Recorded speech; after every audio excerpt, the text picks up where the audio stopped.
This episode is brought to you by DoorDash and by Kitsch. You know what they say, strict parents make naughty kids. Catholic, Italian, Cuban household, dentist parents, conservative small town in Pennsylvania. It doesn't get more like,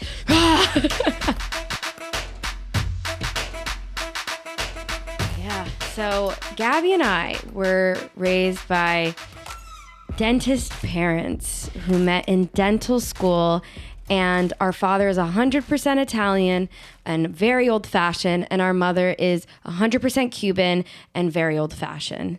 And they're both Catholic. Not to mention the whole business owners / doctors as well. Yeah. So Gabi and I were just talking before we even planned on talking about this today. We were talking about the kids in our school that had cool parents versus strict parents, and how the ones that had the more chill parents were actually way more behaved, and the ones that had strict parents like were pro liars. Like you figured it out. You figure, oh, if I want quality of life, I got to learn how to lie. Like, yeah, I remember like going over a friend's house for a play date and just really observing their family dynamic and being like, whoa, this is a thing. Like, this happens. Like, parents can be this cool. Yeah. And I feel like it comes from a good place. Like, I have control problems, and I can only imagine how hard it is to love someone so much, like you're a kid, and be terrified something's going to happen. So you want to control. But it actually is like reverse psychology. It does the opposite effect when you're like, it's like when you hold on too tight in a relationship, it'll break. Yes. You'll break up if you're too into it. It's like if you pressure too much, if you nag too much, if you hold on too tight, it's like it pushes the other partner to go away, the push and pull effect. And I think the push and pull effect really plays a huge role in parenting. They'll rebel. Guys, they'll rebel like dead ass. Now, I'm not saying be your kid's best friend and be like, yo, you want to smoke a joint together? But like, I'm saying like okay, I'm not going to tell someone how to be, but we're just going to shed some insight on what our parents created growing up, because if I ever have kids, I never want to raise a kid that was like me. Gabi, I'm going to be honest though, like you were on a different level than me. Gabi was just, I feel like she was more ballsy than me. I knew that obviously I had to tell like white lies, and like, I don't know, I was a little more like, we both had the same intention, but I was a little more like chill about it. Gabi was just like, I don't fucking care. Honestly, I'll say as a kid, I definitely felt overshadowed by the amount of like siblings in our household. So I felt like when I went to school, it was my time to shine, and I would do anything that it took to just like stand out and get attention, which sounds terrible. But that's where I feel like the rebellion began. So Gabi, where do we start? So our parents gave us a lot of pressure with grades because they were dentists. They're professionals. They had professional careers. They pride themselves on it. It was like we would get literally science textbooks for Christmas, like biology. Like they wanted us to be doctors or attorneys or something really like prestigious, and grades were important in our household. And Gabi and I, undiagnosed ADHD in high school, could not focus for the life of us, had a very hard time retaining information. School wasn't formatted for our brains, but we were very creative, and they didn't really focus on that. They focused, oh, well, you need to get good grades. So I went one way. I just overly like threw myself into the textbooks. Like I read chapters before a test like over and over again, like would take 6 hours, making myself sick, not eating, sleeping, like just to get a B, just to get a fucking B. Gabi, on the other hand, was like, I'm going to find the fucking answer keys, and I'm going to start a business and charge people to get the answer key before a test. That was this bitch. Listen, I had a drive for business when I was young. I was so scared I would get caught. And then Gabi goes, this is what you do. You write on your leg under your uniform skirt. So you look up your skirt while you're taking the test, because no one can tell you, pull up your skirt. You're so bad. So, okay, what I would do is, you know what? At the time, it wasn't that easy. Like, people have apps now and stuff. But, like, back then when we were in high school, God, we sound so old. There was websites, not apps, because smartphones were, like, starting to get big. So all of us had, like, our little, like, different versions of a phone. Not everyone had the iPhone, okay? And You weren't allowed to have phones in school when we were in school. Now apparently it's allowed. yeah, people are making TikToks in class, which is crazy to me. But at the bottom of a printed worksheet, in every chapter, there's lessons. There's like lesson 1, lesson 2, lesson 3, lesson 4, test. And you get pop quizzes after every lesson to check to see if you're doing the reading.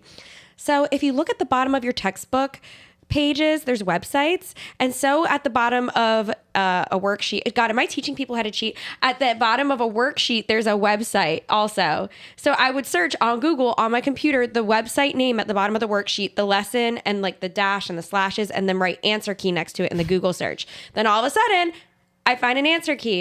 It was as simple as that. And But then see, people were nervous that like I would find those online, but I'm like, what if the teachers know that exists and they like change it around? well, that's where the previous upperclassmen worksheets came into play. So then when that started happening, I befriended an upperclassman, and she gave me all of her worksheets since they gave them back at the end of the year to study for the final. And then sometimes even if the teachers did mix up the questions, sometimes it was the same questions. So that's when that business became a hustle. And this bitch bought herself a Lacoste beach towel with her own money from this. and MAC makeup.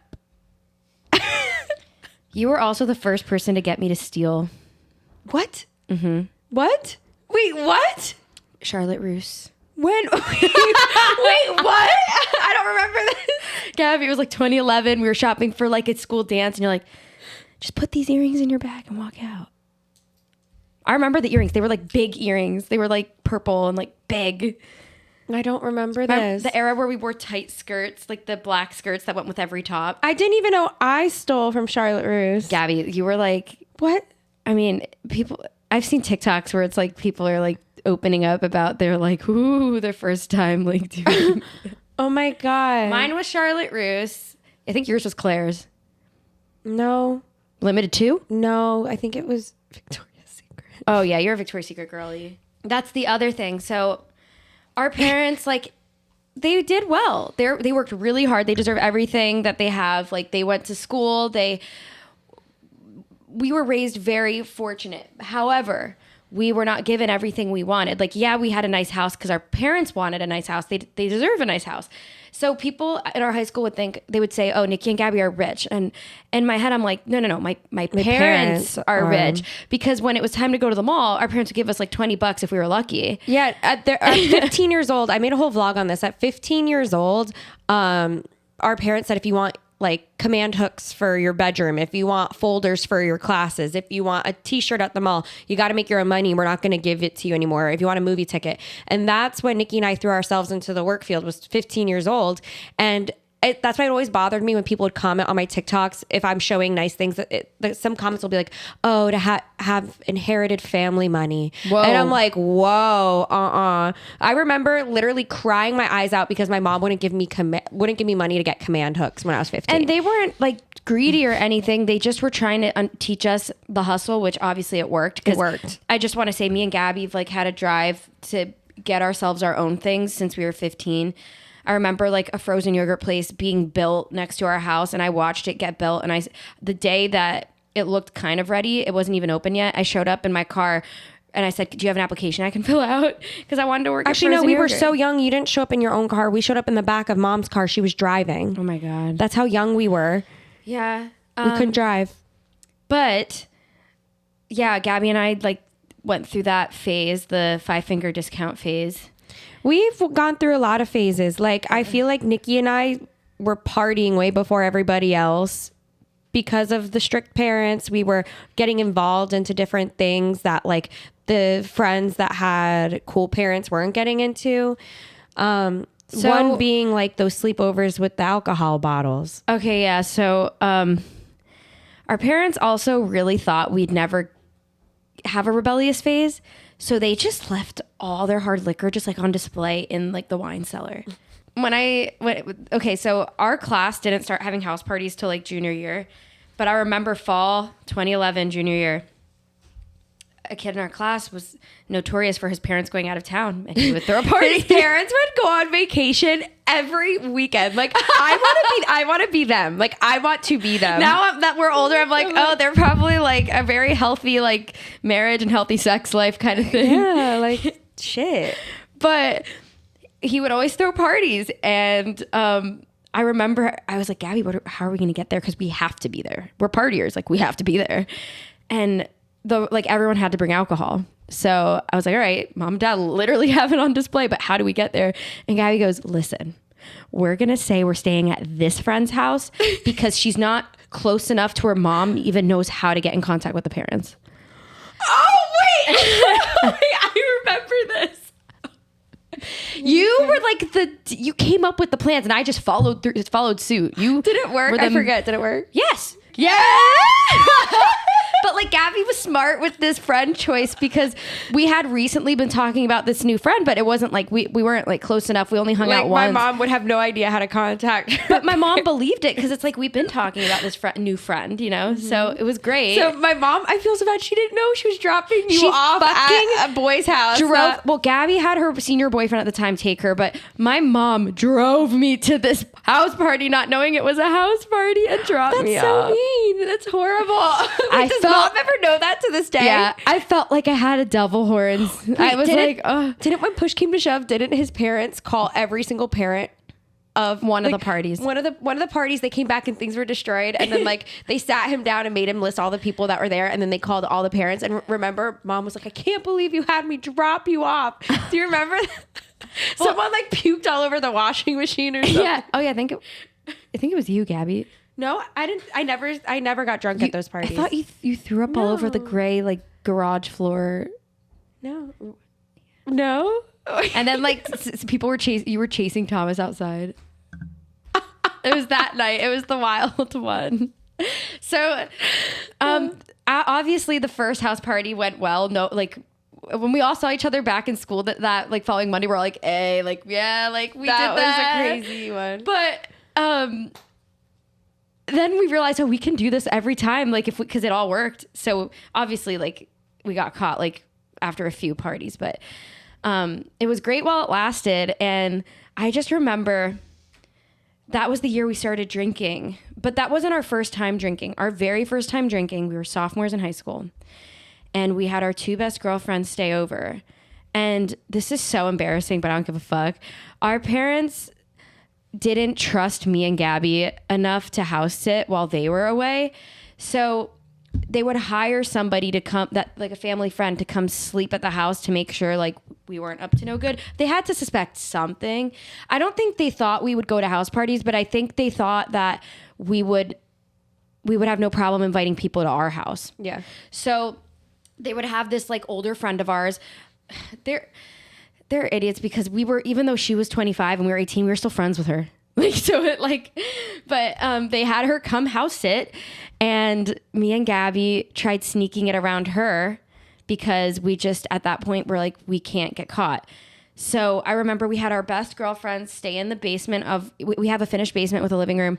So we went upstairs, and we would each have to bring a pillowcase and blankets and sneak alcohol and walk down to the basement and walk past the house sitter. Clink, clink. And Gabby, you would hear clink, clink, clink, like all the alcohol bottles in like a duffel bag clinking. And then that's how we got caught, right? Yeah. Because of the clinking. And she goes, do you think I'm stupid? I hear the clinking. And then we got caught. And we were already kind of... Didn't she like yell at all of our friends? I didn't expect that because we were friends with her. It drove a wedge between our friendship with her. I remember saying like, I was like, I'm gonna call my mom. You're being so mean. She's like, go ahead, call your mom. I'm like, oh my God. Wait, we had a whole group of people downstairs in the basement, remember? And we got yelled at, and she was sending everybody home, and I was so embarrassed and upset, and I was crying. And when you're in high school, like you look forward to the weekends, and if that goes to shit, then you have to wait a whole fucking school week to try again. That sucked. Oh, that was the worst. That sucked. That was the worst feeling. Like if a night goes to shit now, I'm like, all right, well, another night. You want to talk about the first time we smoked weed? I remember for some reason something. Why don't I remember forget this? yours. I forget your story, but I remember something like you were like so scared. Yeah, I don't remember this. Or was that the Four Locos night? You have a better memory. Oh, I had the spins. Like you were like freaking out and you didn't smoke for a long time after your first time smoking. I remember. When did I smoke? When was it? I think it was high school. It was like an after party or something. I think that was my first time taking a Xanax. You did? Yeah. And I just kept telling everyone I was horny. Oh my God. Okay. I don't know, man. The first time I smoked, it was out of a bong and it was in one of my friends' cars, one of our LVPA friends' cars. Oh, we used to hotbox in high school. Hotbox. Yeah, I hit a bong and then I went home and like laid in my bed with my boyfriend at the time, just staring at the ceiling, like the room was spinning. And I was like, I'm not okay. And he's like, you're fine. But I was like, just Gabi, zooted. Whenever I think of our rebellious era, this is what I think of. This is what comes to my mind. The Keeping Up with the Kardashians always playing on repeat, like the show playing in your room. Hearing that song, what's that song? I can't see anything but love. That's the beginning of Niki and Gabi Beauty. Yeah. We started Niki and Gabi during our rebellious. Oh, we really did. Wow. We were hustling while we were getting fucked So up. I just remember that song, and I remember wearing tight BB dresses and like little Charlotte Russe black skirts and like smelling Truth or Dare get-togethers. Wearing Uggs and smelling weed and your pink bedroom and clinking of alcohol bottles and Demi Lovato Unbroken tour. And Oh my God, Niki, you are unlocking such a memory. It's an era, Gabi. Like, I was just listening to all those songs on the way here because I just made like a pregame playlist because obviously pregame came out. But like, I was whenever I think of fall and getting fucked up, I think of that time period, and it's all those songs, Gabi. Oh my God, the feels. I didn't like my high school experience, but I will say the rebellion era was my favorite. Like, just figuring myself out. We weren't on the same page for a bit because you got in a serious relationship and I was single and we weren't relating. And then when the party era happened, you're like, oh, Nikki's cool. She's not like a, like, you know what I mean? Like, what's it called? A narc. You're like, she's not a narc. She's cool. She's not going to like bust on me. She's going to join me and be bad with me. Yeah, that was fun. We were both like team bad together. And what's crazy is all of our siblings are like just as rebellious as we are. No, but Alex didn't go through, our older sister didn't. But she was rebellious, but not in the way that we were. Gabi, there was one point where that rebellion era was getting a little too crazy to where like we'd go to school football games fucked up. And like, I knew the party phase was getting bad when me and two friends somehow ended up in a random 20-something-year-old's basement in downtown Bethlehem with two grown men, and we're getting weed and Four Locos from them. And I was just like, I just like looked around me and I'm like, how did I get here kind of moment. This sounds like a Euphoria episode. And then we got back to our house and I had the spins. Never have a full Four Loko when you're 5 foot. Just don't do it. Don't hang out with fucking 20-year-old men when you're in high school. Yeah, and don't hang out with 20-something-year-old men when you're in fucking high school. I was 15. Like, that's not okay. Oh, hell no. Creepy. But I just remember, like, wanting to get out of there. And it's like we went there, fancied people, got our shit, and left, and got fucked up. And I had the spins. I just unlocked a memory. Do you remember the end of our rebellious phase? We got really punished. Do you remember what it was? What? We had our cousin in town from Connecticut. And we told Mom that we were going to our friend's house in Bethlehem, but we really went to a random guy's parents' house, and we slept in the living room. Okay, so here's the tea. It was the summer before senior year of high school, and Gabi and I were really pretty fucking cool sophomore, junior year, even freshman year. Senior year was really fucking rough because we had started YouTube. And by that time, now looking back, when you're with the same group of people in a small school going 4 years all together, we sustained like coolness and no drama for like 3 years. But senior year got so bad because it's like everybody gets in each other's shit and gets nosy and holds you to your past self. And everyone didn't like us senior year, and we felt that shift that summer. So we were partying with our cousin. She came in town, and we were looking forward to this so much. And when you start losing friends, you lose that crew that parties with you. So we were like, we want to still be in our rebellious era, but there's nobody to rebel with. So we called our cousin and she drove down. And at the time, and this is what parents don't think about, I was kind of depressed and I was really excited to go be rebellious with relatives, like a cousin at some guy's house. And my mom figured it out and she showed up and she picked us up, sent our cousin home, and we were so fucking punished. We weren't allowed. I must have blocked this all off. I don't remember this. We weren't allowed to like see or hang out with people that whole month before school started. Yeah, it was bad. And obviously I felt my mom like thought she was doing the right thing, but I think like it was in a time like that where I was like, I wish my mom would just understand my feelings, because like that's when I started cutting myself. Like senior year. I talked about this online, but I don't blame it on that. But I think it's like there's sometimes such a disconnect when your kid is kind of acting out and rebelling. There's also like, okay, like I get, like, be mad at them and implement rules to keep their safety. But also like, I would have loved for my mom to just sit at the end of my bed and be like, how are you? Are you okay? How are you feeling? And I wish I could say, Mom, like, I've had lost all my friends and I just wanted to get those memories back of partying, even if it was just with our cousin, someone that didn't go to our school. And like now I can't see anyone, not that there was anyone to see, but I don't know, it was just like crushing to like, I felt like my life was going like this, and then it really was going like this. Oh yeah, she wouldn't, I remember now, she wouldn't let me see my ex and he was leaving for college soon. Yeah. Yeah, I remember that. So it's like sometimes like the negatives of having strict parents, outside of like making fun, like we're making it funny having strict kids, or we're laughing about the opposite effect that strict parents have on their kids, but also there's like an emotional disconnect that I think is important to look at in having a parent and having a kid, where it's good to be strict, but like care about your child's emotional well-being, because when you're at that age, you don't have control. It's really up to your parents and your authoritative people in your life and your teachers. Authoritarian, authoritative. There's all different types of parenting. And I forget which one is the strict one. Is that authoritarian? I don't know. You're just constantly being told what to do. And everyone's saying, well, fuck your well-being. You got to go to school. Fuck your well-being. You're punished. Fuck your well-being. Like, you're allowed and not allowed to do this. I honestly feel like sometimes being strict is for their best interest, but at the same time, some parents, like, I feel like seriously get off to slapping rules and having control.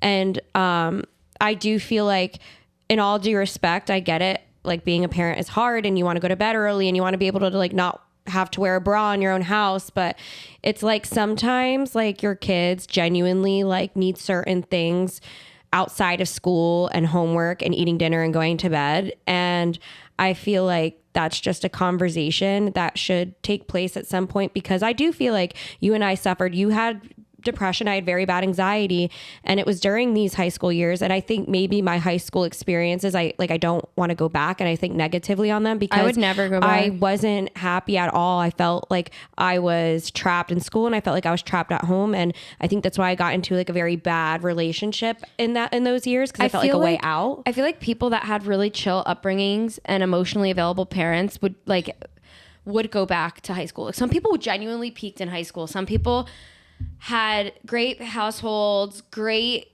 athletic careers, great grades, great respect from the school, a lot of friends, and they would do anything to go back for a day. And like, I can't relate. But you ever think if we peaked in high school, don't you think like we wouldn't have like given our all and effort into these careers? Not at all. I really think that at the time I couldn't see the silver lining of being not popular and having everyone hate me, specifically senior year, because you think senior year you're gonna have seniority. You always look up to the seniors, and when we were finally seniors, the underclassmen were bullying us. The underclassmen were fucking bullying us and subtweeting us and making fun of our videos and pulling them up in class, and like the volleyball team pulling up my covers on YouTube and making fun of me, and then me having to private all of my musical covers. You literally deleted your channel. We were basically bullied twice in our life. And there's going to be some people who went to high school with us who like transferred in like the middle of the year, or like there's certain people who like who have in the past been like, Niki and Gabi were not bullied. They were so popular. But it's like they weren't in the friend groups. They didn't know what was going on. And that was from their perspective. Yeah. And we didn't, there's specific people that are saying that online, but like we literally have never even talked to them. So everyone has their own perspective. But what actually happened was we had an entire friend group that was really close in high school. And one of our best friends in that friend group freshman year passed away really young at 14. And it tied us all together really close because all of us only knew what each other was feeling.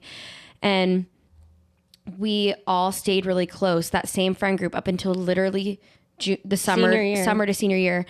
And that friend group just decided not to be friends with me and Gabi anymore. And I think that hurt more than normal because we had all went through that trauma together. There were like 2 or 3 people that our friends at the time befriended that were from our middle school who always didn't like Niki and I. But once they became friends with those girls that never liked me and Gabi from middle school, then they didn't like me and Gabi. Yeah.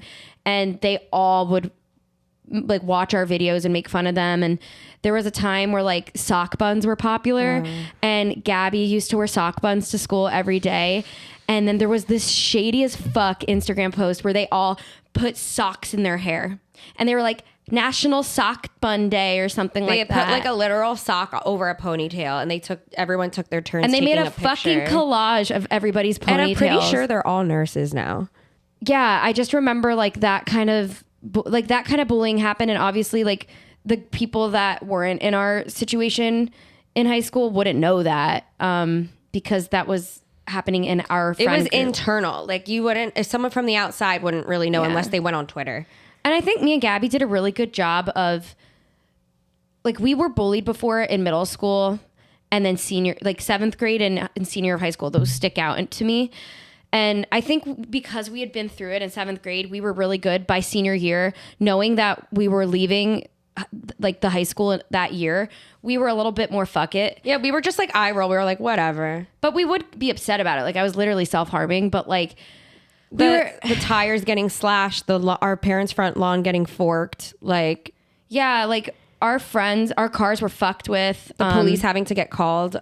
My parents had to call the police on certain house. Yeah. Like our house got egged. But it was at the point where like we didn't know if it was these girls or if there was a group of guys that became friends with that group of girls. They were all intimate with the group of guys. They were all screwing each other and they all hated me and Gabi. And like it was a group of guys in high school and a group of girls. And the group of guys, which is what's really weird, is we were really good friends with in middle school. It's like everybody got brainwashed by like these few people that didn't like us from middle school. It was truly insane. Truly insane. I honestly feel like that's why I stayed in that horrible like relationship that I was in was Gabi, because of I that. fell into a relationship. I didn't want to date my first boyfriend because I didn't feel romantic feelings. He was my best friend, but I felt obligated to date him or else I would truly be alone in high school. Jeez. Truly. Hair care does not stop in the shower, and Kitsch really understands that. They give you products that you can use obviously in the shower, but also outside of the shower. I use the Kitsch shampoo and conditioner bars. They are magical. My hair feels so soft. Not to mention they're like shower toys. Like it feels so fun like to play with it in your hair. And the conditioner smells like coconut and my whole shower just smells so good. They have like essential oils in them that just really make the shower feel like a spa. And my hair has never been softer. I have bleached hair and they're organic and natural. And I just absolutely love using them. I'm a pillowcase girly because I don't know what I do in my sleep, but without the pillowcase, my hair gets all messed up in the middle of the night. And now I feel like I wake up and my hair is actually like still styled from the day before. Plus, it's really good for your skin because I feel like acne comes from dirty pillowcases. Yeah, the satin pillowcases help my extensions not mat up. My extensions stay nice and silky. Kitsch is your one-stop shop for holiday gifting. They have every type of hair product. You could literally give everyone in your family different things from Kitsch because there's just so many things they offer and they're all great quality. Right now, this November, Kitsch is offering 25 to up to 60% off site-wide. And this is only this November, so get on that. All you have to do is go to kitsch.com/twins. Easiest code, can't forget it. You heard that, up to 60% in discounts on mykitsch.com/twins. mykitsch.com/twins. Plus, Kitsch has unbelievable flash deals, discounts, so check back often. One more time, that's mykitsch.com/twins for huge holiday discounts. All November long. So a word from our sponsor of today's episode, DoorDash. We love DoorDash. It makes it possible to get your errands done, the chores in your house, all the work you have to do. All you got to do is download the app, and there's so many deliveries available. You can order food, you can get household items, grocery shop, essentials. Guys, I literally abuse DoorDash. Like, I think I use it every day. I just looked at my bank statements. It's like DoorDash. Like, same. It's really, really hard not to, especially when there's so much to do in the week. It makes doing multiple tasks possible. And it shows you restaurants in your area. It could be family-owned small businesses, or it could be your favorite national restaurants. If you guys use our code Opposite Twins for up to 50% off a $20 value with $0 in delivery fee. So that's 50% off with $20 in value plus free delivery if you guys use our code Opposite Twins. And I'm about to use it because I use it every day. That is an amazing and incredible deal. So if you guys are listening, definitely use that. And yeah, let's get back into the podcast. So isn't that crazy? Let's take this back to the strict parenting. It's crazy because I feel like you and I searched for validation and fun in dangerous, risky / horrible relationships. And even though we were safe during our party rebellious phase, some people who have strict parents and want to rebel, sometimes they're not safe. Sometimes accidents happen. And speaking on behalf of my future self, because I know how much I love and I know I get very overbearing, I want to make sure my future kids are as safe as possible. I don't want anything to happen to them. And I think it's insightful to hear what can go on if you push them away in this way. It's like if there's no peace here and there's no peace there, or you feel trapped here and you feel trapped there, then this is when accidents happen. It's when you fall into abusive relationships or like take it out on yourself in really self-destructive ways like self-harming, alcohol, or drugs. So I feel like this is like the message here, the moral of the story. It's just like, you don't want to be that parent that is like, yo, let's smoke a joint together. And then it's like you both are being rebellion together. But you also don't want to be that parent that slaps the wrist every time something doesn't go a perfect way. There were times where I swear to God, like, I love our parents to death, but I still say this to their faces. I think there was times where they just liked to have the feeling of control as we were getting older. I feel like they were feeling like they were losing control because we were developing our own opinions and doing what we wanted respectfully. And sometimes I'd be like, can this person come over? They're doing nothing. We're all doing nothing. I'm having a day where I needed a pick me up. And they're just like, no. And I say, well, why? Okay. And they go, because I said so. I'm going to speak on behalf of mom and dad now that I have just gone through a lot this year.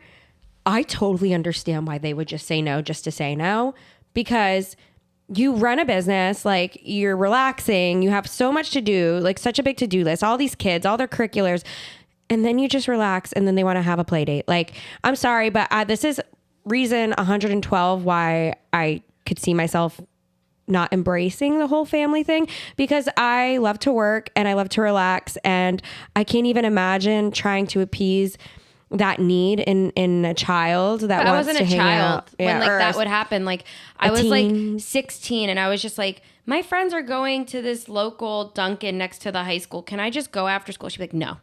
Because she would have to drive you probably. And no, then I had pick you my up. license at 16. It was just like, just no.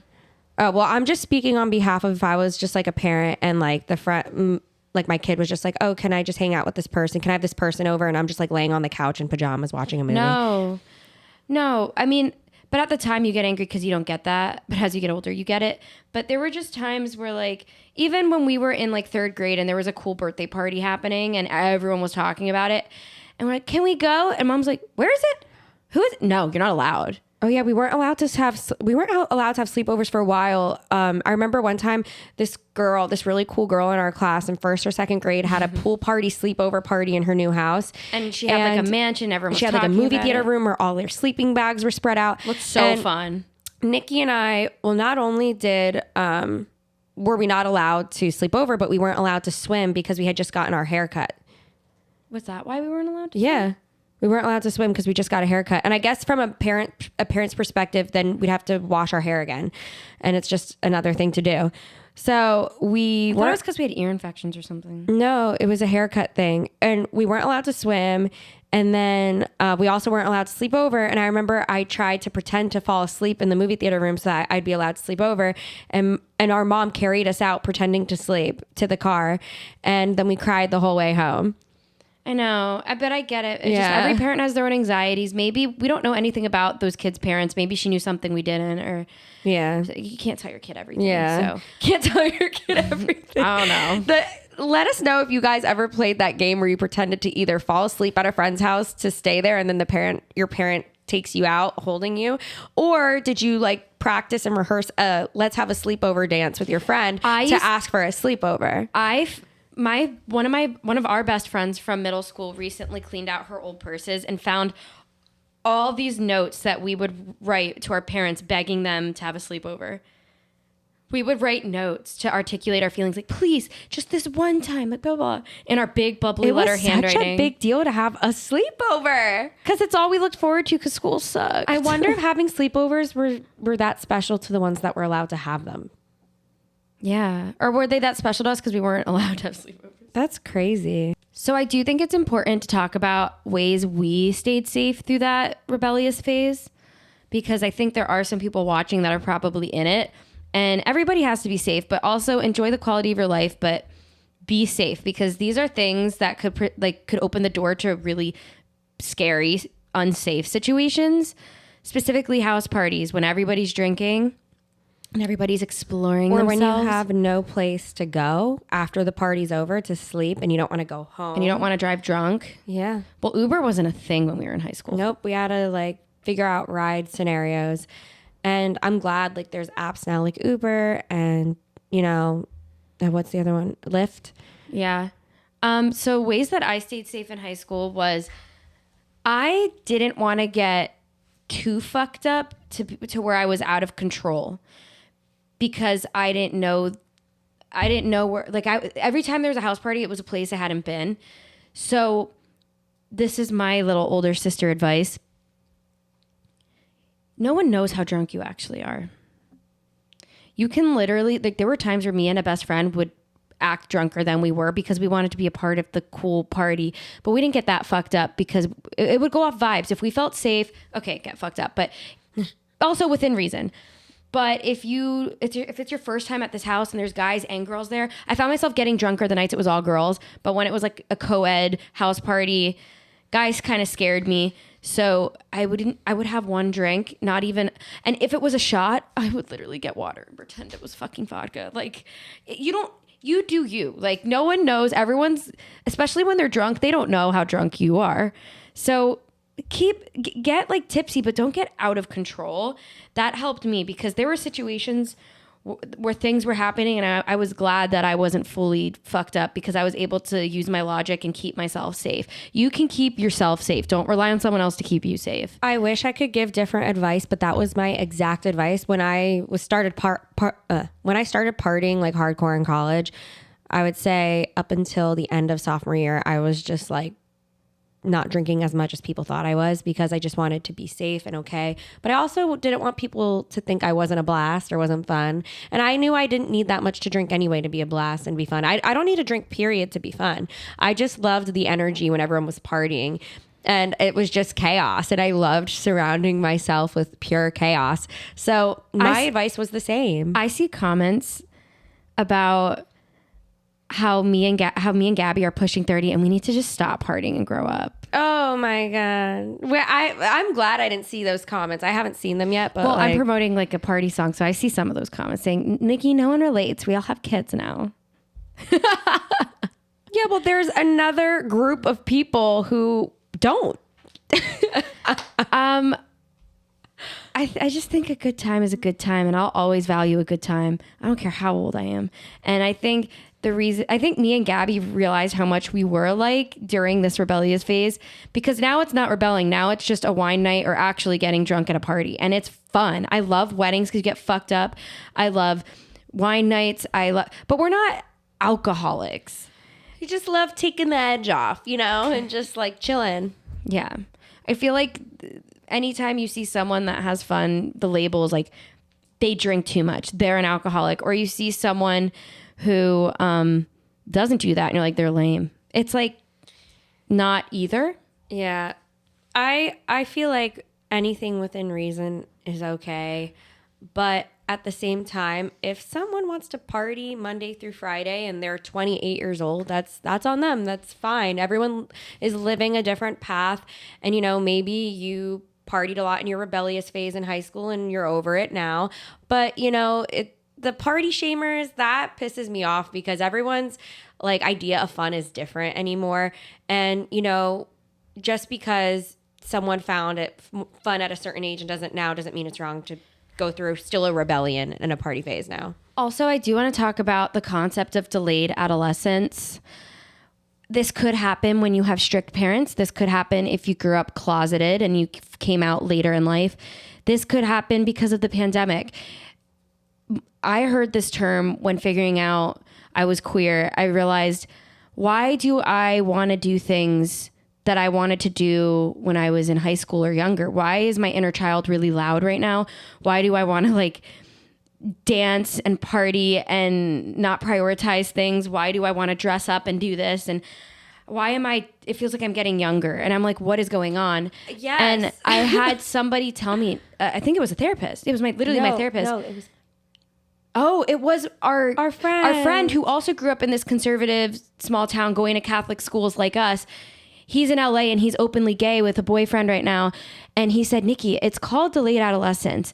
Basically, if you grew up in those prime years where you should be having fun, but you can't be your full self, you will experience that all over again when you can finally be yourself.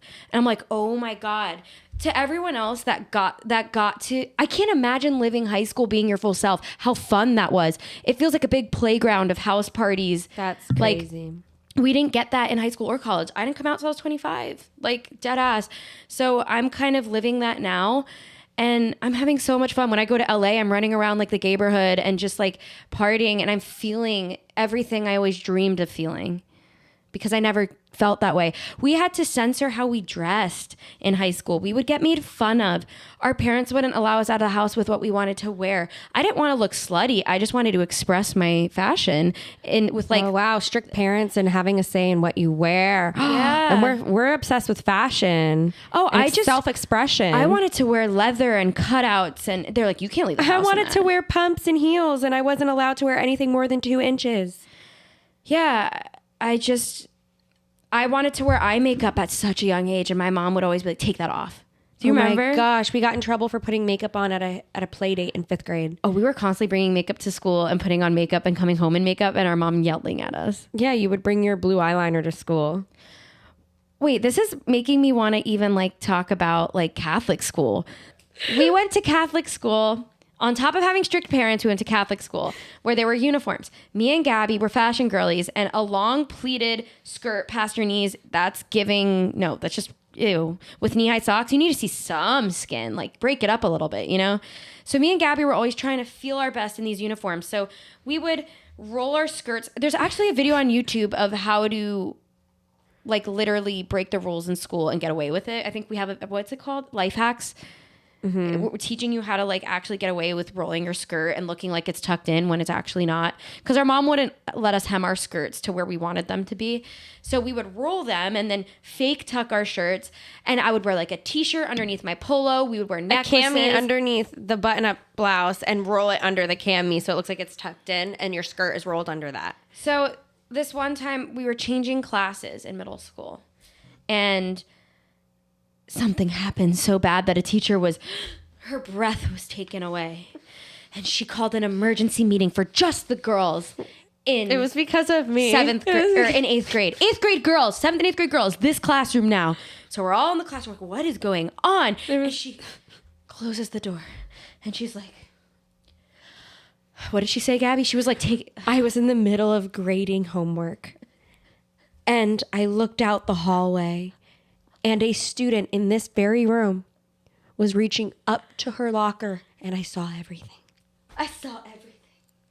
And that was me. She eventually pulled me aside and told me it was me. But everyone knew it was Gabi because everyone was too scared to like go against the Catholic school rules. So everybody was just like, Wait, how did everyone know it was me? I remember that. How did everyone know? Because you were the only one with the short skirt, and I was that had an there. up. I was the only one with the short skirt that had an up locker, like that you had to reach up for. Everyone was just like, it's fucking Gabi. And I'm just like, I'm sitting there as your twin, like so embarrassed. Like, fuck. Everyone just knew. Oh, that's horrible. And I was like, listen, I rolled my skirt too, but when I was around teachers, like I said, you had a fuck it mentality. I was a little more sneaky. I was like long, short, long. You were just like, I'm rocking a short skirt. And Gabi, I literally to this day, like, it's so fucking funny that she was so upset. And I thought she was gonna shed a tear. but then she wanted to get everybody mad at you, so she was like, no more uniform student. days. No more non-uniform days the rest of the year because of this student. And everyone's like, no, like, but non-uniform days didn't count because we weren't allowed to wear shit on There was non-uniform this days. one teacher's pet that always had a short skirt and she never got in trouble. We would have strict parents and strict teachers. So like, oh my God. You're going to scream at No. What? the movie theater era. Oh, in middle school? That was the start of the movie theater. rebellion in That 7th grade. was. Our mom would drop us off at the movie theater, and we had just gotten cell phones for the first time. And we would always meet up with guys and some of our best girlfriends and go to the movies. And some of those guys we'd be dating, and we'd sit near each other, watch a kid's movie, and just make out the whole time. Speak for yourself. I didn't have my first make out for a little bit. You thought I was so advanced. You're like, Niki, what? I remember I saw the movie Prom Night. Oh my God. Oh my God. I was there, but You know I what's didn't weird? have a thing. Dating now like feels like that. That's what Nikki, that's literally what I was going to say off camera. Like, Gabi, tonight, do you want to walk to the Regal movie theater? I go there. It's literally next to my apartment. And then it could be like, I'm down. That sounds fun. so cute. Gabi, when I walked in there, it felt like it never changed. I'm like, I think it's safe to say that, like, especially if you're going to like a strict Catholic school, going from a strict household at home, going to a strict school, there's like no median. There's nowhere to express yourself or do the things you want to do. And that's where the rebellion happens. And I feel like rebellion could start anywhere as early as like middle school, even like late elementary school, all the way up through college, high school. And I feel as though for us, especially being in like such a vault, like a influencer vault, and you can't do this, you can't do that, I feel like all the more to us wanting to be rebellious at this age. I understand us now. And I think that's really good insight for when I'm raising a kid one day. It's like, you know, they're gonna go through some kind of phase. Do you want it to be then or now? And I think that I kind of was jealous of the public school kids, to be honest. I kind of wished maybe we would have went to like public school if we had such strict parents, but having strict parents and strict teachers and strict dress code and strict rules, it's like what? Have you noticed all of the crazy partiers, the hardcore ones are all like married with kids now and settled? Yes, because they got it out of their system. And a part of me wishes I could have my shit together at this age, but I have empathy for myself and where I'm at because I still got more I want to do. There's more we want to do and more we want to live because we weren't able to do it. I think that maybe we would have had a normal college experience if we didn't get YouTube famous, but I would never change it for the world. I just think we have a different route that we're taking than other people took because with the fame came like a team that was trying to keep us brand friendly. Right when we were ready to kind of explore, it was like, nope, you can't come out, you can't have colored hair, you can't curse, you can't show skin. I remember our manager said, Niki, I can see your areolas through your shirt on your Instagram, take it down. I got told we weren't getting brand deals because I had blue hair, and I said, well, I wasn't allowed to have colored hair. I went to fucking Catholic school. I'm gonna have blue hair. Oh yeah, I was told to stop wearing lingerie on my Instagram. At the time, there was no name to that aesthetic. Now it's called coquette, but I was wearing like little dainty slips and lingerie and gloves. And our manager at the time was like, Gabi, you're not going to get any brand deals if you're just like a hooker. But you know what's crazy is like we dressed like 20-year-olds. If you look at TikTok now, they all look so like grown up. We were just expected to act like we were in high school through our early 20s, which was fucked up. Because all the brands wanted back to school campaigns and shit. And like we had to sell that. Yeah, during saturated era, we were 20-year-olds acting 14. Like, we didn't want to do that. It's just we were told by team members that if we wanted to make money, we had to do that. And that's on period. Like I swear, we have been under rules for a very long time, not just parents, not just school, not just, work, even in relationships too. And I'm just feeling free now, and not saying that this is the worst thing that could happen, but it's really good to bring insight and awareness to those who are going through strict rules, no matter where it's coming from, the household, school, work. It's a thing. And self-expression is another thing, and feeling freedom, not feeling pressure or force or anything like that. So I think that honestly wraps up today's episode. We had a lot of stories. I did see in the comments you guys wanted to hear more stories. We just told a ton of stories. Yeah. And I mean, there's so many more, but I think when me and Gabi talk about what we want to talk about on this podcast, we always are like, okay, how can we get closer to you guys? And I just think me and Gabi are trying to figure this all out while being public. So it's not always going to be a straight line. It's not always going to be uphill. There's going to be mess ups, but that's why I'm really excited about this podcast. Because I think if we can express this, maybe you guys can understand that it's a little challenging sometimes, And yeah, I'm sure our stories are a bit messy and chaotic, but at the end of the day, I do feel Niki and I have you guys for a reason. And I love giving insight on the things we've gone through, and maybe things you can relate to or have no idea. Maybe you're on the other end, and maybe you don't have strict parents or a strict school life or work life, but you want to get insight on this type of behavior and where it stems from. Yeah. So with that all being said, this was such a great episode. I feel like now I want to go listen to all that music from that time period. I feel like I want to hear more about that story with our cousin, because I feel like it's like deja vu, but I don't fully remember it. Yeah. So I do have a pregame playlist if you guys are going through your rebellious fall era right now. I'll link it down below. It's just called Pregame by Niki DeMar. I do have a single called Pregame, little plug. It's on the playlist, but there are so many more songs, and it's all the songs me and Gabi used to get fucked up to that have resurfaced on TikTok. They're all having a moment again. So it's amazing. I'm really excited about it. And yeah, be sure to subscribe, press the bell notification. We have so many episodes coming for you guys every week. This podcast is on all streaming platforms, and you can visually watch and listen on our YouTube channel. If you guys are on Spotify, head over to our YouTube channel. You don't want to miss the visual. But if you guys are on YouTube and you can't finish this whole YouTube video, go listen to it on any other platform like Spotify. That's where I go. So, and we hope you guys tune in next week, next Tuesday, for our next episode. We love you guys. Love you. We'll see you next time. Bye.